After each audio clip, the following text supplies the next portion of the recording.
સુરત શહેરની કાપોદ્રા પોલીસે જરૂરિયાતમંદ વ્યક્તિઓને લોન મળી રહે તે હેતુથી બેંક સાથે સંકલન કરી લોન મેળાનું ભવ્ય આયોજન પોલીસ સ્ટેશન ખાતે કર્યું હતું। સુરત પોલીસ કમિશનર શ્રી અનુપમસિંહ ગેહલોતના આદેશ મુજબ પોલીસ કમિશનર સાહેબ શ્રી સેક્ટર 1 તથા નાયબ પોલીસ કમિશનરના આદેશથી સુરત શહેરના મધ્યમ વર્ગ ગરીબ વર્ગના પૈસા જરૂરિયાતમંદ વ્યક્તિઓ વ્યાજના ચક્કરમાં ન ફસાય તે હેતુસર તેઓને બેંકમાંથી સરળતાથી લોન મળી રહે તે માટે બેંકો સાથે સંકલન કરી લોન મેળાનું આયોજન કરવામાં આવેલ। તેમાં કાપોદ્રા પોલીસના ઇન્સ્પેક્ટર MB આસુરાના મદદનીશ પોલીસ ઇન્સ્પેક્ટર VR પટેલ સાહેબ સુરત શહેરના અધ્યક્ષતામાં આજરોજ કાપોદ્રા પોલીસ સ્ટેશન ખાતે શાકભાજીવાળા, લારી ગલ્લાવાળા તેમજ રિક્ષાવાળા જરૂરિયાતમંદ વ્યક્તિઓ કે જેઓ ગરીબ વર્ગ તથા મધ્યમ વર્ગના વ્યક્તિઓ વ્યાજના ચક્કરમાં ન ફસાય અને તેઓના ધંધા રોજગાર અર્થે લોન મળી રહે તેવા વ્યક્તિઓને ભેગા કરીને જે લોન મેળામાં આશરે 50 જેટલા જરૂરિયાતમંદ વ્યક્તિઓ હાજર રાખેલ અને બેંકવાળા તરફથી વરાછા કોઓપરેટિવ બેંકના મેનેજર કર્મચારીઓ હાજર રહે અને જરૂરિયાતમંદ વ્યક્તિઓને તેઓને લોન સરળતાથી મેળવવા તથા વ્યાજના પૈસા નહીં લેવા અને વ્યાજે પૈસાના ચક્કરમાં નહીં ફસાવવા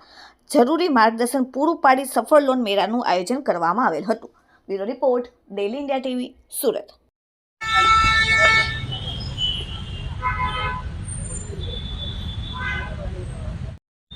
આજરોજ ઝોન 1 વિસ્તારના કાપોદ્રા પોલીસ સ્ટેશન ખાતે એક લોન મેળાનું આયોજન કરવામાં આવેલ। આ લોન મેળાનું આયોજન કરવાનો હેતુ એ છે કે જે નાના વેપારીઓ છે,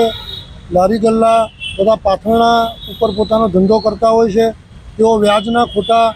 ચક્કરમાં ફસાય નહીં અને વધુ પૈસા ગુમાવી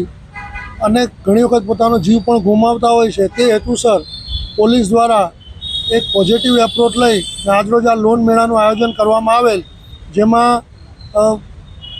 જે લોન લેવા ઈચ્છુક ઘણા બધા વ્યક્તિઓએ ભાગ લીધેલ અને આ લોન મેળામાં વરાછા કોઓપરેટિવ બેંક તથા અન્ય બેંકના કર્મચારીઓ પણ જે લોન આપવા માટે શું પુરાવા જોઈએ અને શું વસ્તુઓ જોઈએ છે તે અંગેની માહિતી આપવા માટે અત્રે હાજર રહેલ છે અને એક આ પોલીસ દ્વારા એક પોઝિટિવ અભિગમ ખાસ કરીને જે લોકો વ્યાજના ચક્કરમાં ફસાઈને પોતાનું જીવન જોખમમાં મૂકે છે અને સાથોસાથ પોતાના કુટુંબને પણ જોખમમાં મૂકે છે તે હેતુસર લોન મેળાનું આયોજન કરવામાં આવેલ।